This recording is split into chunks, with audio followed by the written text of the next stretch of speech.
Good evening. Thank you for coming. This is the Data Science Association event meetup on deep learning and neural network language models. We have a great show tonight. I'm really excited about this. I think we're at the very beginning of something special and exciting. I think that deep learning may be the precursor to a form of artificial intelligence. We're honored today to have two wonderful speakers. One of my good friends, Will Stanton, who has presented before, is going to be speaking on deep learning and neural networks. And Nick Dronin is going to be speaking on neural networks language models. Just a few announcements before we get started. The U.S.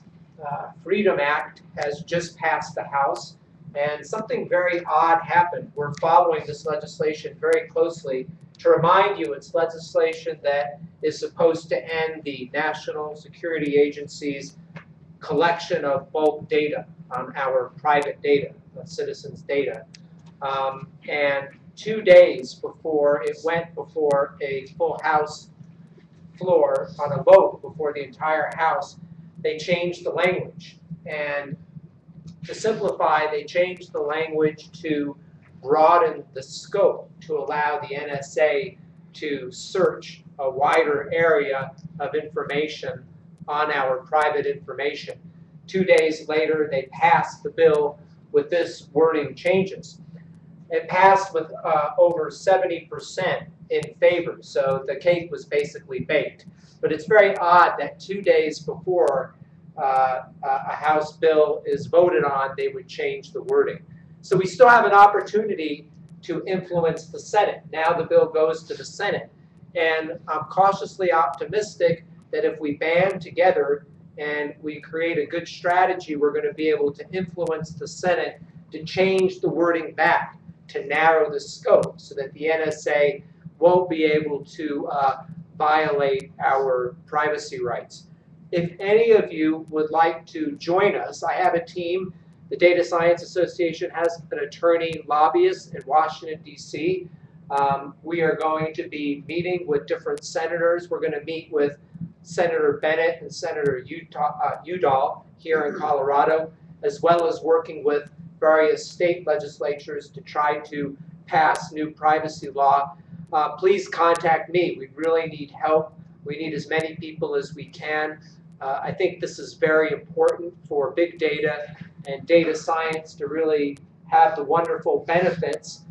We need to make sure that we mitigate the potential harms, and that means we really need to pass good laws and regulations to ensure data privacy.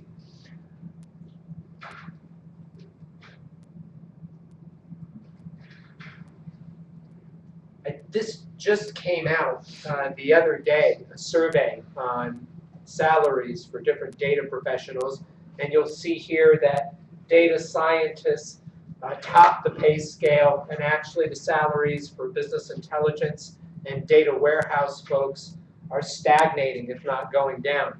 I actually think that this number is underreported because there are a number of garden variety data analysts who have changed their job titles to data scientists, and that's causing the average salary to go down. Most of the data scientists that I work with are making considerably more than this amount. Also want to let you know that the International Journal for Data Science is a new data science publication. We are requesting calls for paper. I just talked with the publisher today, and the first edition is due out in January, and it's already closed. We already have too many paper submissions. So the next one will be 6 months down the line. I would like, if you would like to submit an article to be published, you need to get it in by October 1st, and that would be the second publication date. It's a wonderful way for you to get credentialed. I know that employers look to see if you have published anything. I know that when we hire data scientists, if they have published a journal article, it significantly goes in their favor. So I also worked out a deal with the publisher that we can, I have wide discretion on the format. So we don't have to follow the exact format that the academics have to follow. We can submit a paper anywhere from 4 to 15 pages in a Word document. You should have a basic reference. We will post on the site the different requirements, but it's going to be much more lenient than the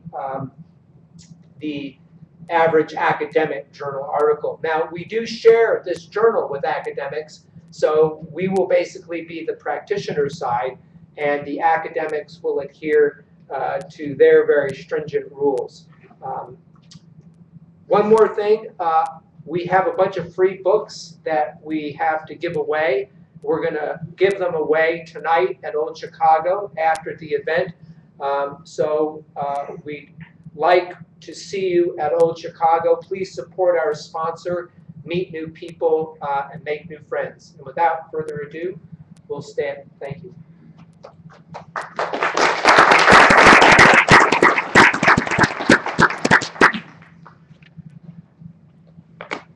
Well, thank you so much for having me. I'm very excited that so many people came out. So my name is Will Stanton, and I work at a place called Return Path, which is based in Broomfield. And I'll be talking today about deep learning and neural nets. So by the end of this talk, I'd like you to understand what a neural net is, how a neural net is trained, what is deep learning, what are the pitfalls of deep learning, and kind of how do you get started. So this will be a little bit of a technical talk, but with a practical and kind of generalist bent. So first of all, I should tell you what Return Path is, because that's who I work for.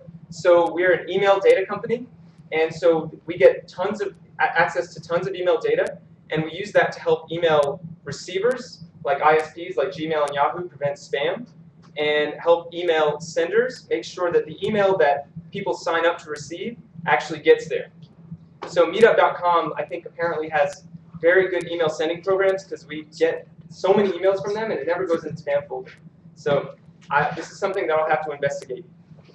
It's also a great place to work, so if you're interested, send me an email or check out our website.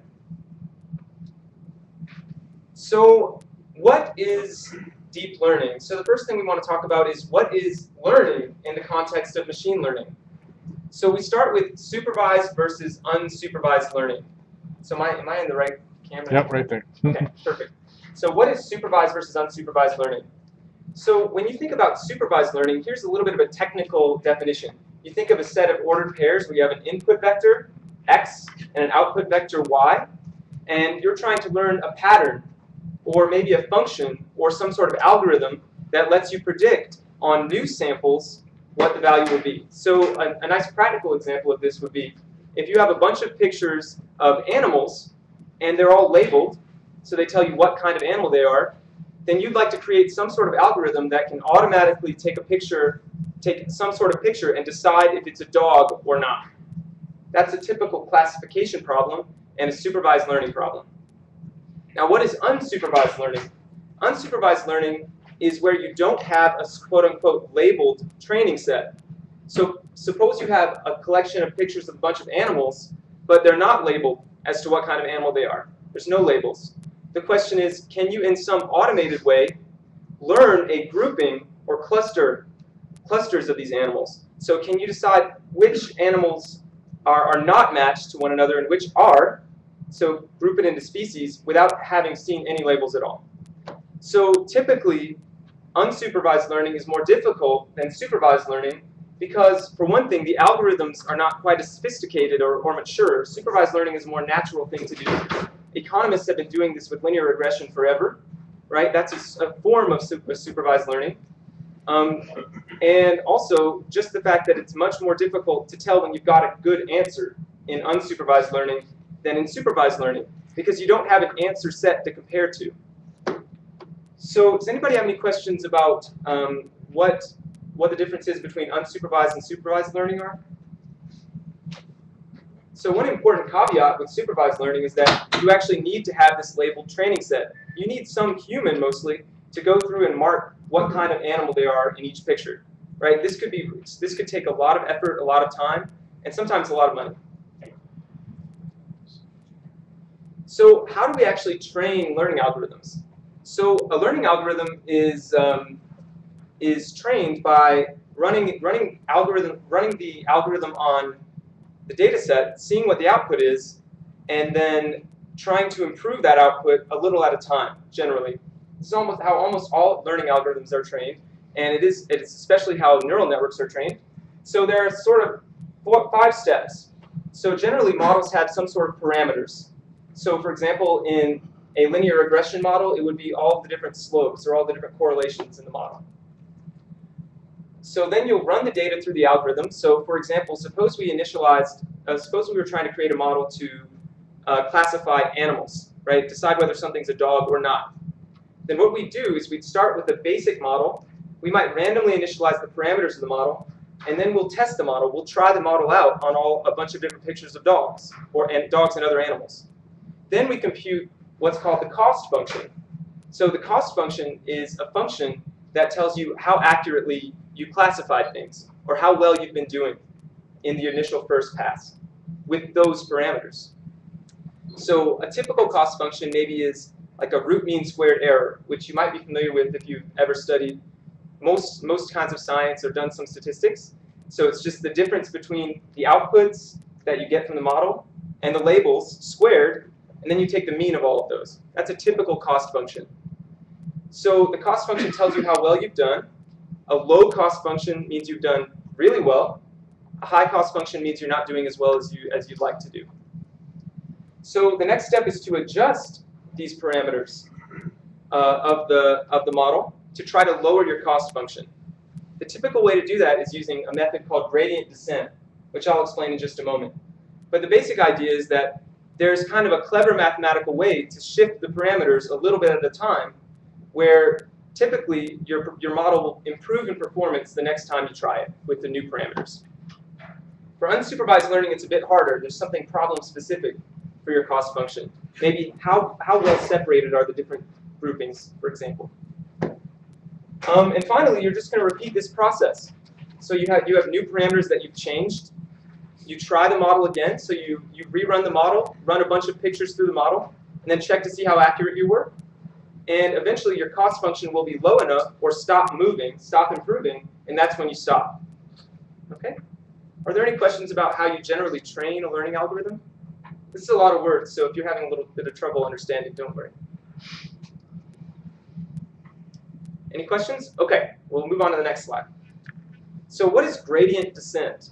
So if you've taken Calculus 3 at some point in your life, in a past life I used to teach math, then you'll remember what a gradient is, or maybe not. But a gradient of some sort of function, in this case it would be a cost function, is a vector containing all the partial derivatives of that function with respect to all the parameters.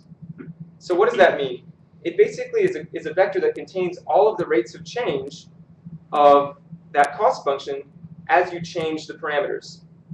So if there's a positive partial derivative, these are called partial derivatives. If there's a positive partial derivative with respect to one parameter, then increasing that parameter would increase the value of the function, and vice versa.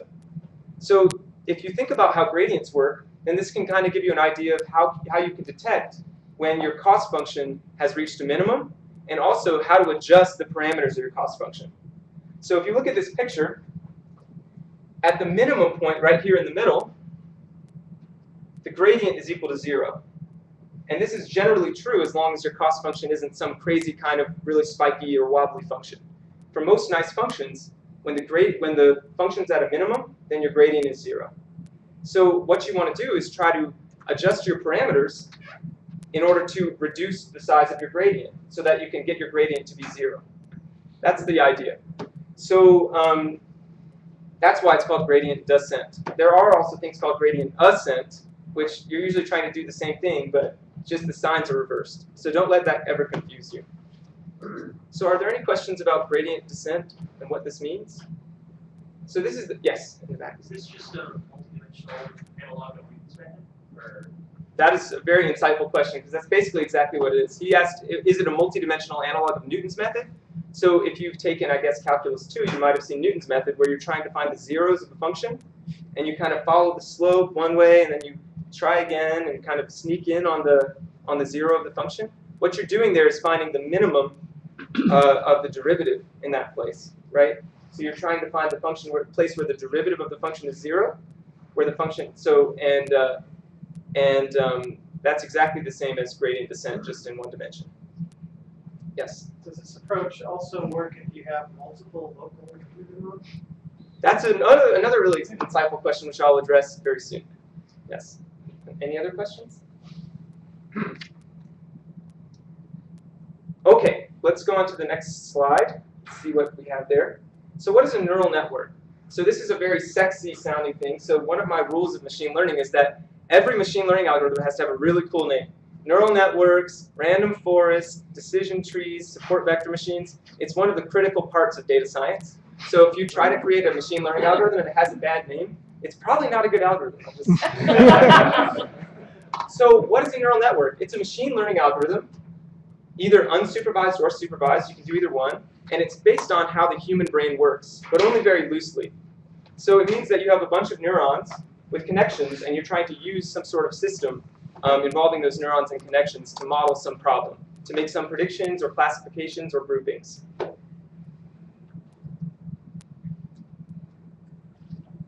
might have lost our clicker here.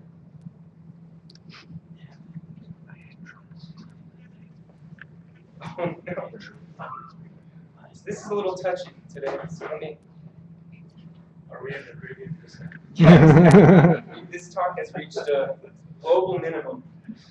So this may not work right now. So I might have to be walking back and forth. Oh, there you go, back. Okay. So this is an example of a typical simple neural net. So as you can see, you have nodes, which you can think of as neurons, and then you have connections, which you can think of as the connections between the neurons. So what does it look like? So there's a lot, this on the right-hand side, it tells you kind of how you actually train a neural network, but it works the same way as any learning algorithm. So basically, the interesting thing about neural networks is the architecture of the neural networks and the connections between them and the multiple layers. So what happens is you have an input layer, which is this layer, and your inputs go in there, and then you pass them to one of possibly many hidden layers. So what happens in the hidden layer is that something called an activation function is applied to that data. So what is an activation function? You can think of it, if you like neuroscience, as somewhat similar to what happens in the actual brain. Neurons can either be turned on or off, but actually it's much more complicated than that in real life. Neurons can be a little bit on, a little bit off. There can be different properties to what's happening, different chemical signals. And what that'll do is cause different transformations to happen to the data to the signal that's passing through the neuron. So the same thing's happening in this model. So the data passes through the hidden layers and is transformed by this activation function, then passed to the second hidden layer, transformed again until you get to the output layer. At that point, you calculate the cost function, which tells you how well am I doing in training my model. Then you adjust the parameters of the model, which in this case are parameters of the activation function. So that tells you basically how does the activation function actually transform the data. And you do that using gradient descent. And you repeat the process. So you run through the neural net over and over again while adjusting the parameters until you get to a minimum, you hope, of the cost function. And at that point, you stop training. Are there any questions about how neural networks work in general? Yes? So the relationship between different layers, is that arbitrary, or is it a function of how many turns you might have in your final answer? So that's a really good question. Could you repeat the question, please? Yes. The question was the relationship between the nodes. Is that arbitrary, or does that have something to do with the structure of your final answer? So generally, this is one of the difficult parts of neural networks, is trying to decide how to design your neural network, the architecture of your neural network. And one of the major things we'll be talking about today is how sometimes it's advantageous to make your neural network very deep, but generally somewhat narrow, right? But it depends on the problem and how you're trying to solve it. Does that answer your question? Yeah. Okay, any other questions? Yes? Well, this assumes that your problem is linear. But do you know, is it linear? Because if it's non-linear, then it's a completely different story, and your cost function might not converge. So Actually, how do you know? actually, interestingly, it doesn't actually assume that your function is nonlinear. So that's actually a good question, and maybe it looks like it because it looks like there's only one input and one output. But you can actually learn essentially any type of relationship with a neural net. Even with two hidden layers, it's possible. It's mathematically, it's a universal function approximator. Yeah. So that's actually not quite true. If the problem doesn't have a unique solution, then yes, when which is there's a problem. not exactly the same as being linear, right? So the question is, if the problem doesn't have a unique solution, you might not hit that minimum, right? So we'll talk about something in a minute called the local minimum problem. Yeah, And that's a failure of you gradient descent, might not of use neural like networks. all kind of different parameters, but it doesn't mean that even though you get a good convergence or you get a good minimum, it doesn't actually tell that those are the right parameters. That's exactly right. Yes. So we'll talk today about how do you kind of improve these or try to reduce this problem. Yes. Yes. So you were way ahead a bit earlier saying that there's advantage having deep but narrow. Do you find that? So I mean deep this way, right? But kind of narrow this way. So not a lot of vertical nodes, fewer vertical nodes in some sense, but a lot more hidden layers. Okay. So we'll, features. yeah. Well, yes. Yeah. Possibly fewer features. But isn't it theorem that is computationally equivalent? That is, any neural net can be reproduced by one that has a single hidden layer. Yes, well, not necessarily a single, but nearly any neural net can be reproduced by something that has a single hidden layer. But that doesn't mean that they generalize as well, right? So it's a mathematical theorem that you can approximate essentially any function by just a couple of hidden layers, even one. But unfortunately, what that means is that you might have to have a ton of vertical neurons, and it's not clear that just because you're approximating some function that'll generalize well to other situations, right? So I think I should move on, and we'll answer a few more questions because I have a lot more slides. Okay, and then I'll be happy to answer more questions in a minute. Oh, just one. I'm going to keep moving for a minute, and I think I'll address probably a lot of these questions as I go. So I'm going to explain why deep learning is important, why you might not just want one or two hidden layers, and kind of what the point of that is. So what does a typical activation function look like? So a typical activation function is called a logistic function. This is the most commonly used. So it's just 1 over 1 plus e to the minus x. So if you've done logistic regression, it's the same kind of function you see in there. It kind of looks like this. And this x here is actually a linear combination of the inputs from the previous hidden layer. So what that means is that you're passing into each node a linear combination, a weighted sum of everything that came from the previous layer. So you can kind of see that in this picture. All these arrows mean that you're passing in linear combinations into that node. So you're transforming the data you're combining all the answers, then you're passing the data in, then you're transforming it. So another one, and in this case, each node has its own set of parameters, which is important. So this means that your neural net, so each activation function is actually possibly different, right, with different parameters. There's also something called Reloop, which I'll talk a little bit later about. This is a specialized kind of activation function that's only been started to be used pretty recently. And it's really effective for improving certain kinds of systems. But the most common one is generally logistic. So in this case, the cost function, again, we talked about this before. It's the same kind of cost function you might use in any other machine learning algorithm. So maybe a root mean squared error or something that's much more problem specific. Any questions about activation functions in particular? All right. So what is deep learning? So that's a very good question because deep learning is in some ways it's on the news, right? You hear these amazing stories about what Google has been doing, right? So what is deep learning actually? So deep learning is really just training neural nets with a lot of hidden layers, right? So we know that mathematically, in some sense, it's possible to approximate any kind of function with just a couple of hidden layers, right? So the question is, why would you use a lot more? So deep learning is a collection of methods that let you do that effectively, and in fact, extremely effectively. So right now, deep learning has beat all the benchmarks in several types of problem sets. So image recognition, speech recognition, things that you would typically think of as cognitive tasks, things that are very easy for humans, very, very difficult for computers. And deep learning is beating all these benchmarks right now. It's very good at classification and regression, a lot of times with a much smaller labeled training set than you might have in a typical machine learning algorithm. So remember I said that one of the big problems in training machine learning algorithms is that you might have to have a human go through and label thousands of pictures of dogs. It's a huge advantage to have to label a lot fewer pictures of dogs. Right? Unless you're like on Reddit all the time and you just love dogs.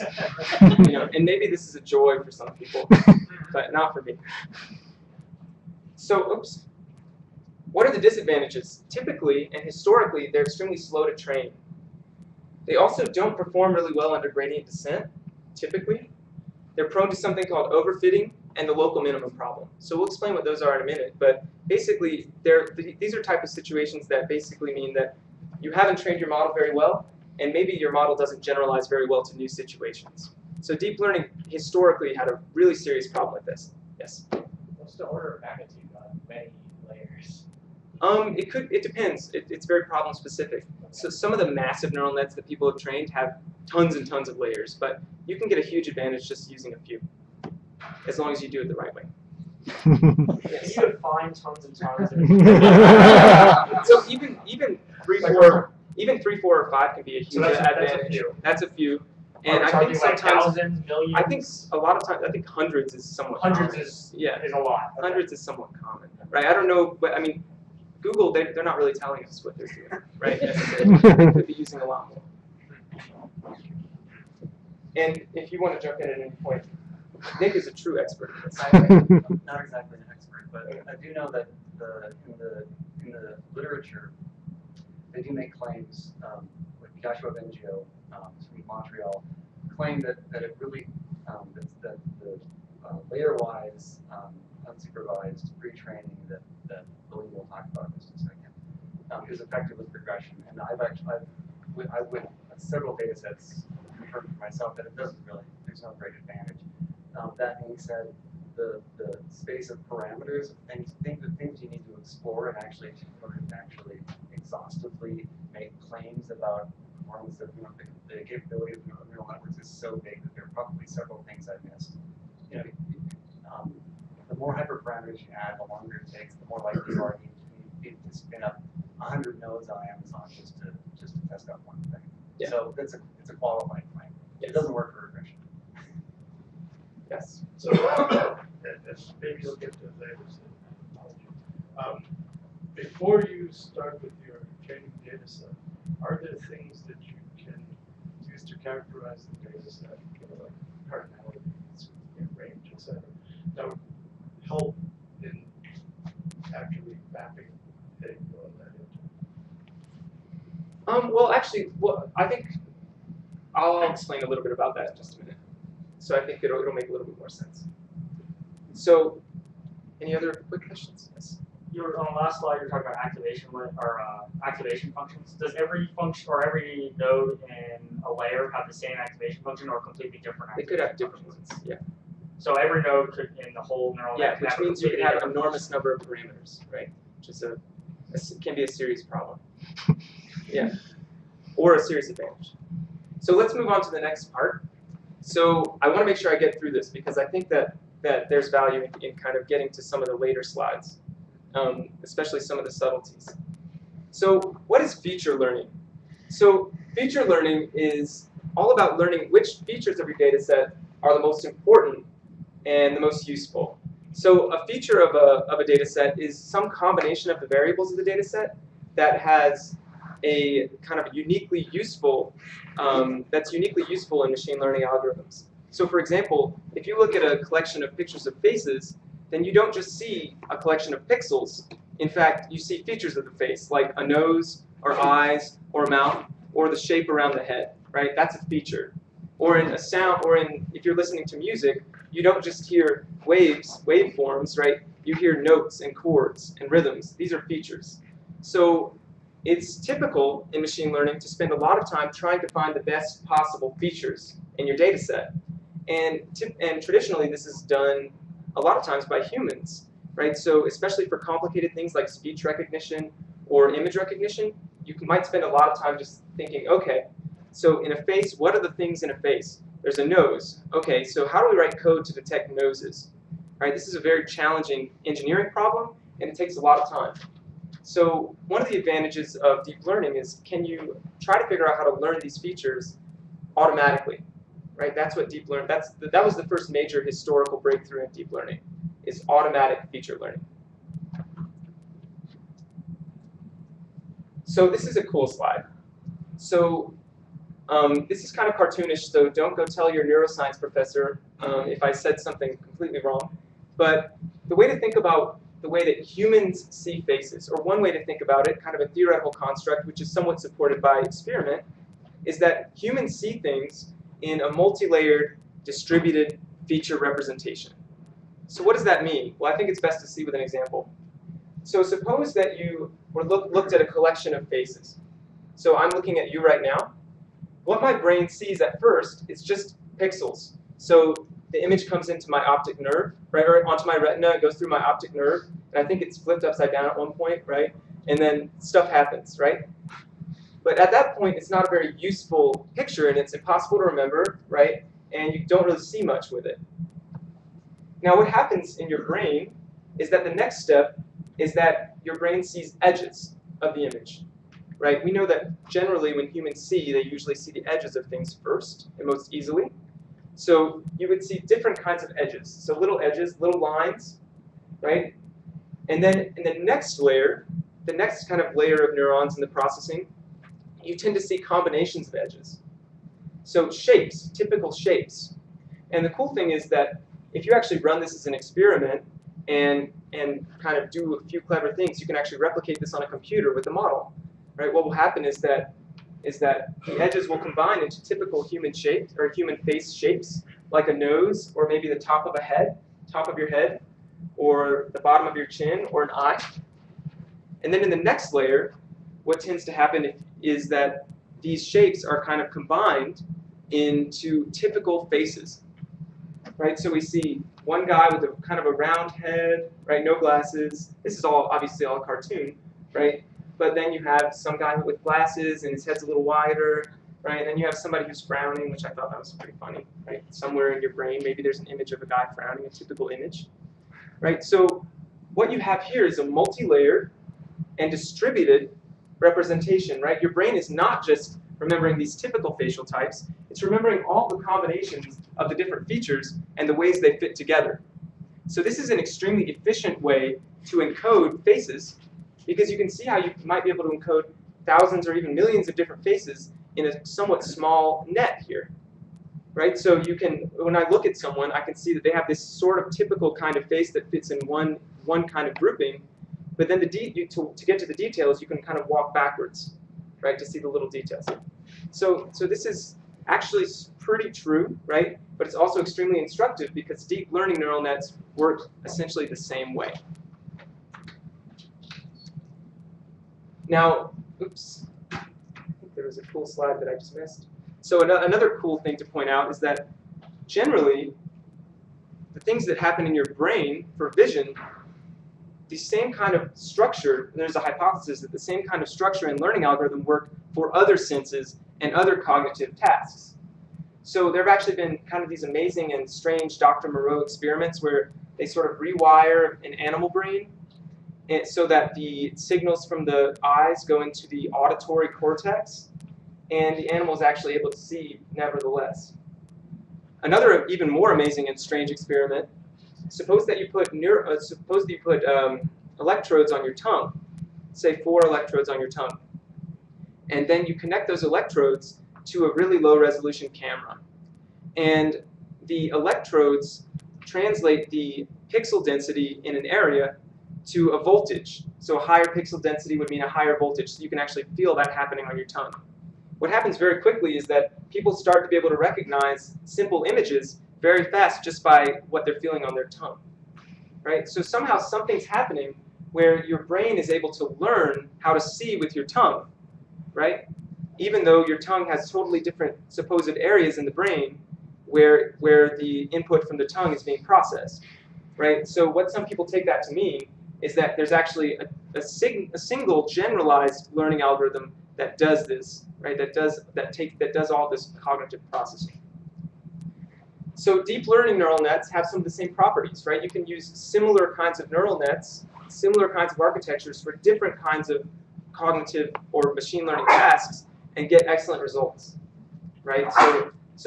So what some people who are very ambitious, right, say, and this is the way the brain works for sure, and this is why deep learning is the best possible way to ever do learning, right? That's what excited people. So now, how does deep learning work? Well, if you walk back to our picture, right, we have multi-layer feature representations, and you start from a very general kind of pixels, which is essentially just a bunch of numbers and colors, right, very giant, long vector or matrix. You convert that into a more useful feature, which is edges, and then in the next layer, you repeat that with the combinations of edges, and then so on. So deep learning generally works the same way. You start by learning a representation at the first hidden layer, and then you repeat that process by transforming the inputs from the previous hidden layer at each layer. So at each new layer, you're getting a new feature set, a new set of useful features that's a combination of the previous features, which itself is a combination of the features before. Right? So this is called layer-wise training. This is not actually the state of the art right now in deep learning neural nets, but I'll tell you what that is in a little bit. So how do you do this? Well, you use something called an autoencoder. So an autoencoder is a type of neural network that tries to learn a new feature a new representation or a transformed version of a data set. And importantly, you do this one layer at a time. You don't try to do it all at once. Right? You're doing one layer first, the very first layer, and then you move on to the next layer. This is called greedy layer-wise pre-training. And this was something that was kind of critical to getting deep neural networks actually to work back in 2006. Are there any questions about this? Yes? How do you decide when a given layer is done? Well, that's a really good question. So actually, let's talk about the next line. So essentially, each layer itself, he asked, how do you know when a layer is done? Well, actually, each layer itself is its own mini neural network. And it has its own cost function. And you stop it for the same reasons that you'd stop any neural network or any learning algorithm.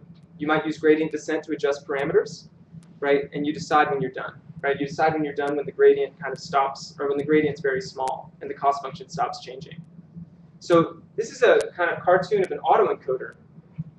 So an autoencoder is a system that attempts to learn a new representation of an input. So it's kind of different from a typical neural net in that you're not trying to predict a different output. You're not going from pictures to, is this a dog or not? You're going from a picture to new, more useful representation of a picture. Right? So it's this new feature representation that I was talking about. So if you're familiar with machine learning, you might have heard of PCA, principal component analysis. Or if you're a psychologist, what do they call this in psychology? Factor analysis, right? So two very similar mathematical things where you're trying to reduce the dimensionality of a data set using the singular value decomposition, so like a linear transformation. So if you think about what does a typical neural network look like, you have inputs, then you have a hidden layer that's some sort of transformation done by your activation function, then you have an output. So if your transformation is a linear transformation, if it's a linear function, then actually autoencoders are actually identical to PCA. So that'll put it in some context for some people. Yes? How do you figure out the best order to put the hidden layers? Well, actually, the hidden layers don't know.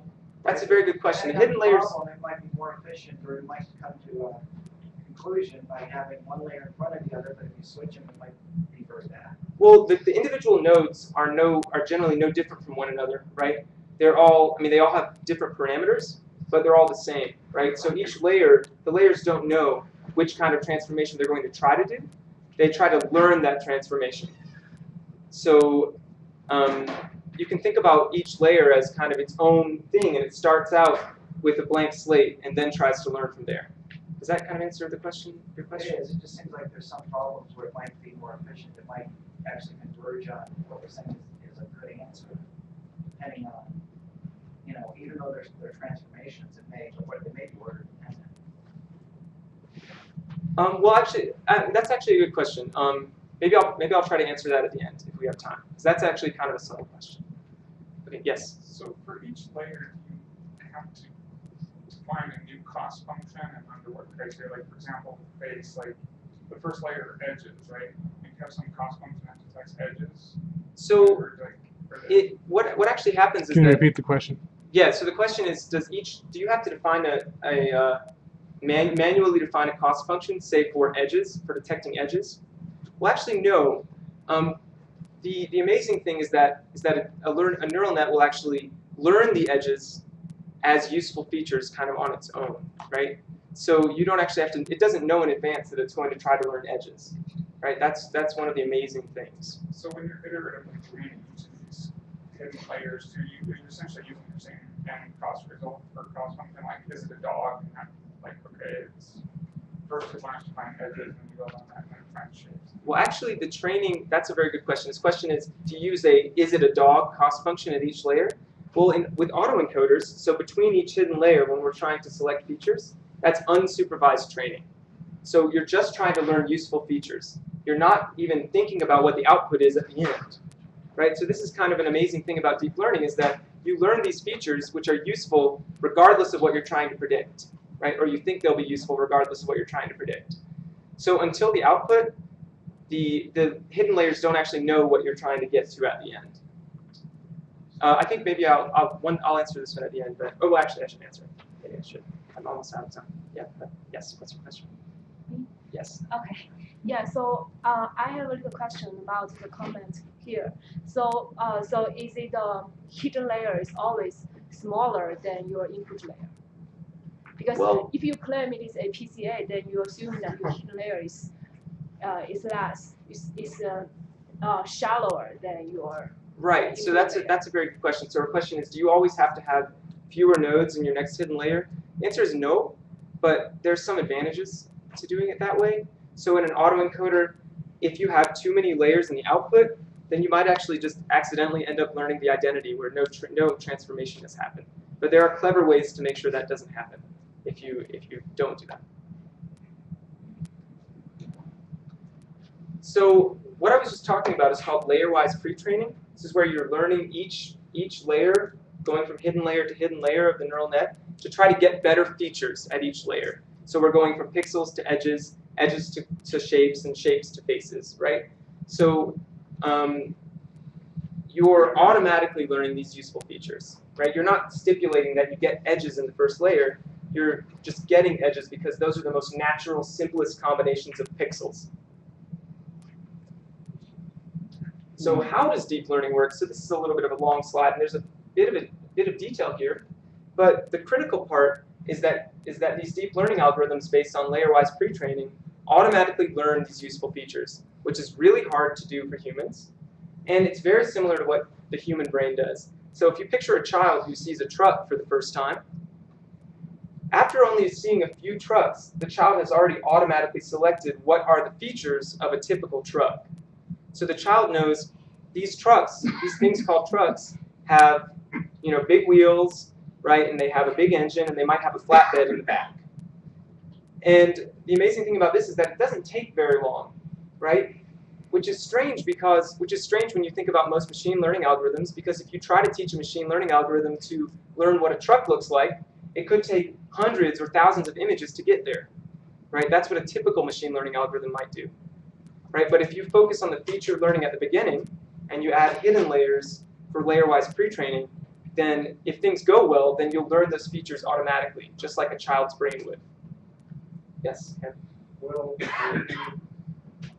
are you adding the layers as you do this layer-wise accretion, or are you just merely holding the weights constant at the subsequent layers?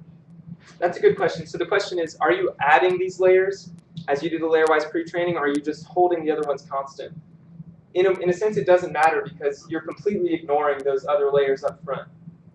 So, but you know, when you say you learn the feature recognition given the inputs, it's also given the representation of the outputs. Actually, no. That's the interesting part, right? The training, the layer-wise pre-training is unsupervised. You don't take into account the labels when you're doing the layer-wise pre-training. Well, So, probably well, what clarify do this you- question. There are What's no that? labels when you have the outputs. If you would explain, for example, let's say you have two hidden layers. When you get to training the third layer, so the second hidden layer, what is the input? So when you get from the first hidden layer to the second hidden layer, the input in this. So let's go back. So in this case, for example, the input into the second hidden layer is just the combinations of edges. These features. Right? It's just these features from the previous layer. Right? You're not inputting anything about the end result. Right? And when you get to the second one, the inputs from in this third layer are just the shapes from the previous layer. So speaking only about Boltzmann then at this point, or multi-layer perceptron? So a multi-layer perceptron, you don't generally do the layer-wise pre-training. So he's talking about a different kind of neural net that is kind of similar geometrically, but usually you use a shallower one. So it's called a multi-layer perceptron. So in multi-layer perceptrons, typically you do that for like supervised learning, and you wouldn't do layer-wise pre-training in those at all. Does that answer your question? Or? Okay, sorry, I guess this is... Just a quick question, is the layer-wise pre-training just a feature of deep learning only? Well, deep learning type of neural networks or any other type of neural nets? Well, it's only something that was ever kind of done in deep learning neural networks. It's sort of a new thing, right? So people have done autoencoders before and that kind of thing.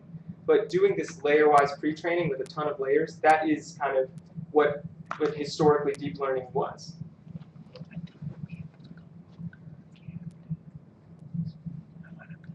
So these are all really good questions.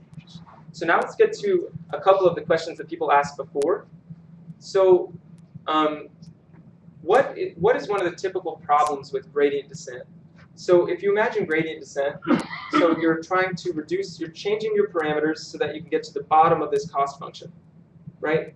The problem is just because you look to your left and your right and you think you're at the bottom doesn't mean you're really there, right? This is something that that you might have found when you're on a long hike, right? So the same thing can happen when you're training learning algorithms. So you might get to a point where your gradient is very small, right? And you think you should stop your learning algorithm, stop training, but you actually haven't reached the smallest possible cost function. You kind of haven't gotten there yet. And it's very hard to tell, and it's pretty much impossible to tell with gradient descent whether you are there or not. So how do you fix this? Well, the cleverest way to fix this right now is called Reloop. So here's a kind of a mathematical issue with the logistic function. So the logistic function, as I showed you, is kind of like this, right? Which means kind of near zero, it's sort of flat, right? It's a little bit too flat. So what does that mean? The gradient, remember, is like the derivative. It's the slope of the function. So if you have a very shallow slope, then your gradient will be small, right? And remember, if your gradient is small, that's when you decide to stop the learning algorithm. So in Reloop, you actually create a different activation function whose derivative is never too small, right? The individual activation function won't have too small of a derivative, so you don't accidentally get stuck, right? So logistic functions will get stuck basically by accident, because their gradient's just kind of a little bit too small itself, and if you combine a bunch of them, your overall gradient might be too small. With Reloop, you avoid this problem. So yes. Is that a time problem? Do you have a second Reloop or something like that? It's too long to Well, it's actually that is one thing that Reloop helps. Yes. So the functions. So there's two problems with having a very shallow gradient. One is that your parameters won't get adjusted very much, right? So you could take a really long time to kind of get to the bottom of your cost function. But the bigger problem is that you'll think you're at the bottom of your cost function when you're really not. So this is something that's really brand new. Now what about overfitting? So I'm almost out of time. So I'll try to get through the next few slides. So what is overfitting? This is another thing that neural networks are notorious for doing because they have so many parameters. Remember, I told you every single node has a bunch of parameters. If you have tons of parameters, you can tend to overfit. So this picture is a pretty simplified example, but it's a good example of what overfitting would be. So this is really just supposed to, this data, these gray lines, gray dots, are just, these are the training set, and all it's supposed to be is a straight line plus a little random noise, right? So the real pattern here is the straight line, not the noise, right? So if you have too many parameters and you overfit your model, then you'll start to learn a pattern that's not really there, right? These bumps and jumps are really just random, right? And so if you are predicting that all this random stuff will happen in the future, that means you've overfit your model. A more appropriate model would be much simpler here, right? Just a linear model, right? It's a line, right? Neural networks tend to have a bad tendency to do this just because they have so many parameters and they're so complex. So how do we avoid this? So this is a slide about how do you avoid overfitting. The best way is to pick the best model for the situation. To try to simplify, use a little bit fewer parameters, a little bit simpler model, right? But if you have a very deep neural net, you have tons of activation functions. It's a very, very complex model. So the coolest way to prevent overfitting of neural nets is something called dropout. So now suppose that you're looking at a bunch of pictures of trucks. If there are a few pictures in there that have the Ford logo, then a machine learning algorithm could accidentally learn that the Ford logo is typical of trucks, right? They might learn that as an important feature of a truck. In fact, that's not, right? It's just a feature of Ford trucks. So what dropout is you have maybe a very complicated model with tons and tons of nodes, and you intentionally leave out certain nodes during the training.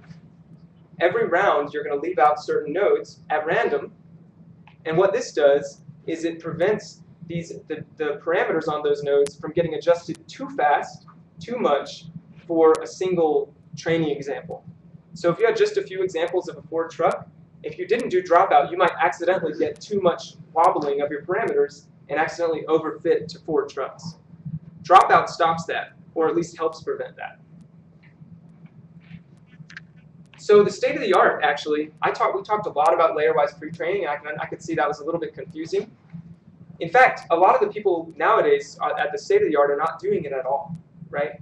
In fact, if you combine Reloop and Dropout with a few other clever computational tricks, you can bypass a lot of that problem because Reloop and Dropout are so effective at preventing the local minimum problem and overfitting.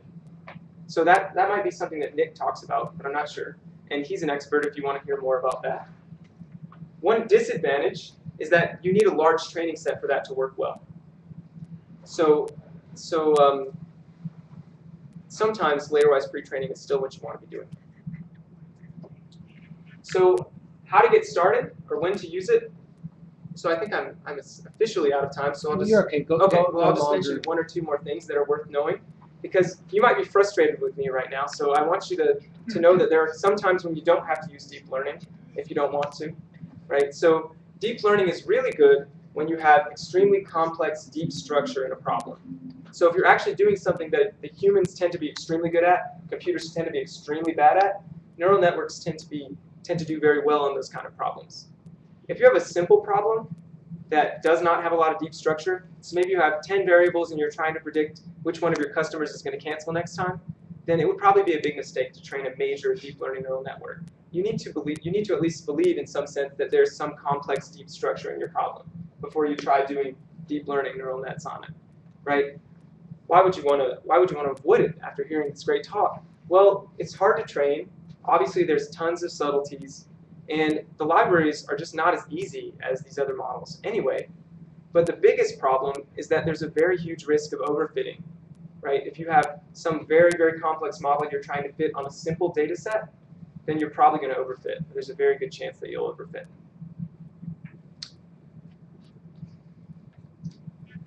So how do you get started? There's two great libraries with great documentation in Python that I think are worth starting with, Theano and PyLearn 2. So Theano is a little bit tricky to understand. It's actually its own kind of full-featured mathematical computational programming language and computer algebra system. So that's kind of tricky, kind of hard. PyLearn 2 has wrappers around functions written in Theano that let you do these deep learning neural nets and try all the different parameters, right, and get started. And there's great documentation on the website, although some of it's in French. So you have to trust that Google's deep learning translation is and that's at deeplearning.net. It's a great website. Is the other one involved in University of Montreal? Yes, exactly. They're both University of Montreal. Yeah. Yes. So you touched on it very briefly, but because I'm very interested in the history of technology, back in the late 80s, neural nets were all the rage, and by the early 90s, everybody hated them because the name was so promising, and then people were disappointed. All of a sudden, neural networks are popular again. So what changed from the late 80s to today? Yeah, so Michael's question is, what changed from the late 80s when neural networks were awesome and then horrible and now like really sexy again? So hopefully this talk will have some impact. I'm just kidding. No, the real thing that happened was that in 2006, there was a paper published by Geoffrey Hinton, who now works at Google. I think he was at University of Toronto at the time. And basically, he was the guy who came up with this layer-wise pre-training. So the biggest problem with deep learning neural nets is so imagine. Now this is a little bit of a Calc 3 thing, but you can imagine it. So gradient descent walks down backwards down your neural net. This is called back propagation. Okay. So when you're trying to compute a derivative of a function of a lot of variables, you use something called the chain rule. And basically what that tells you is that the gradient of a function of a lot of variables is something like the sum of a bunch of products of the derivatives with respect to the variables, right? So what this means in practice is that if you walk down many, many, many layers and try to back propagate down a lot of layers, then by the end, you'll have multiplied possibly a lot of very tiny numbers. And at the end, you have an extremely small number. And so you can't really adjust your parameters at the end if you have a lot of layers, because you're just multiplying tons of small numbers, and you'll get stuck in this local minimum problem. Your algorithm will get stuck for no good reason. So that's basically the main reason why deep neural nets never really worked. So when you figure out how to do layer-wise pre-training, then actually at that point, even if you get stuck at the beginning, kind of by this gradient problem, you have learned such useful features that you start out with good parameters anyway. That's basically what happens. So that's what saved everything. And then from then on, a lot of people picked it up. And now it's in the last 8 years, it's gotten really, really, really, really valuable. Yes? Is this the same as Jan LeCun's normalizing at each layer? So yes. So Jan LeCun was the guy who wrote he asked, is this the same as Jan LeCun's normalizing in each layer? So Jan LeCun, I think, was the first guy to write about greedy layer-wise pre-training. So Geoffrey Hinton, his used something called a restricted Boltzmann machine. It's like a little bit different, but essentially the same kind of idea. Yes. How is this different from what Vicarious is trying to do, like recursive cortical networks? They're talking about something else, right? What is it called? They're talking about recursive cortical networks. It's the same as feedback. It has a feedback, right? Yeah. So all these pictures I showed you are like non-recurrent networks. So recurrent means that they have loops, right? So if you think about a graph that goes in loops. So actually there's recurrent neural network research going on right now. So people are showing that the same kind of thing can work. Are those more powerful than the deep neural things? I'm not really sure. I guess in some cases they can be, right? Because they have extra structure. But in some cases I think they could be overkill. Yes. Dropout versus like penalty terms. Is dropout considered better at this point? It's just penalizing. So dropout. He asked about penalty terms, which I think. Do you mean just like some sort of penalizing extra variables? So dropout could be considered a form of regularization. So regularization is like some penalty for having too many variables. So you might have heard of like AIC or something like that, where you're kind of penalizing your cost function by adding in extra penalties for having too many variables. So dropout functions in the same way. Yes, so the Jan LeCun's advice, right? These days, you have a lot of data, you have a big network, you use dropout, maybe ReLUs, but you also regularize. So what you want to do is impose an L1 or L2 or some combination of those penalties on parameters. So they're not exclusive. Okay. Another typical thing is like these L1 or L2 penalties. Is if you institute the right penalty, then you can actually intentionally learn like sparse features, so features that have mostly zeros and occasional ones. Like this is a really big advantage. Yes. Thank you very much for the talk. I have 2 comments. First, so I'm not an expert in optimization problems, but from what I know, steep gradients and Newton methods are 2 different methods. So for Newton methods, it's going to involve the second derivative, but steep gradients really is not. I'm not an expert on No, that. no, you're exactly right. So she said that gradient descent and Newton's method are different methods. That's true, but they have a very similar feel. They're using a very similar idea. Yeah, because they you're kind of use pair expansion, but they have each other. well, I mean, and they're used for different things, right? So you're trying to find zeros, right, with Newton's method, generally. But yeah, you're exactly right. They're not exactly the same, but they have a very similar feel. I have another question about your autoencoder. I don't know much about your networks. For principal contour analysis, it makes sense to me because basically the new columns are uncorrelated with each other, and each column is related to the eigenvalues, right? Which are those column vectors are actually like the absolute value, the value of the eigenvectors. Right. I'm wondering, is there any intuitive way to explain why the neural networks, the autoencoder works? Is there any? I mean, it's kind of the problem with machine learning algorithms in general, and I think neural networks in particular, is that it's difficult to explain after you've trained it why it got there, right? So I'm not really sure if there is a great way to explain it in general, like after the fact. Kevin? Well, how are you using this, if you are at all, in this return path? We're not using this at return path right now. I've used it only in a few of my couple of personal things, but just for fun. But we have used neural networks in the past, but we generally suffer from the problem of if you can't really explain it at all, then it's really hard to implement, for us. So we're coming into some like pretty large scale text classification problems where there's no way to explain it anyway, so we'll probably give that a try. So it's just hopeless anyway. So I don't want to take too much time from Nick. There's one more question. Oh, okay. Yes. I was just going to ask if there's any rules of thumbs for using the reloos versus the logistical nodes. Like, so I think nowadays, how do you mix them in? Yeah, so I think nowadays most people, you pick one or the other for your net, and most people are using Reloop. I mean, unless you have a particularly small training set. So it's only Reloop. Yeah, so you pick just, so you can use either, generally you use either all logistic or all Reloop. Oh.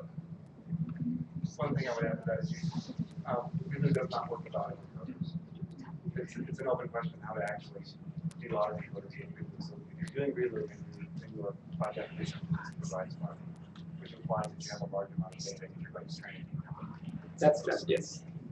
So is Reloop is actually regularization or it's something else? It's an activation function. Yeah, so you can think about Reloop as just, it's basically a mathematical trick in your activation function. So you're basically saying, how can I get an activation function that works pretty well and doesn't fall into this very tiny gradient problem?